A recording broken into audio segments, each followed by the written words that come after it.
Melbourne's tennis showpiece is in turmoil. 4 more COVID cases have been recorded in the Australian Open's quarantine hotels, including a player. I can't predict how many more positives there'll be, who they'll be. One of the new cases flew in from Doha on Saturday morning, sending all on board, including 25 players, into hard lockdown. It's the third infected flight, leaving 72 athletes unable to leave their rooms ahead of this year's first major.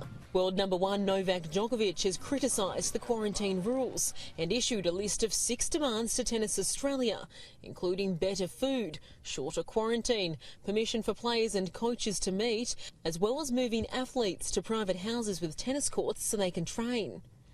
Former tennis great and coach Pat Cash says some of those requests are reasonable. Certainly the food that's been dropped here is, keep you alive, but it's not something an athlete would be able to perform on. People are free to provide lists of demands, but the answer is no.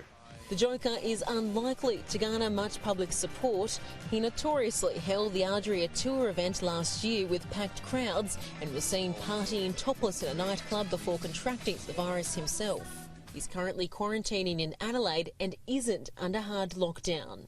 I'd say come and do 111 days of hard lockdown like Melburnians did last year and then get back to me. Get through the first round, there's $100,000 on offer to any player that does that. That's not a bad payday in anyone's mind. French player Alizé Cornet has apologised following backlash for complaints she made, telling Melburnians, "Your reaction to this tactless comment made me realise what you've been through last year and how much you suffered."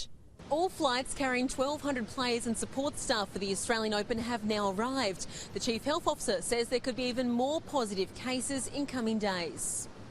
Tennis Australia remains determined the Open will go ahead on February 8. Andrea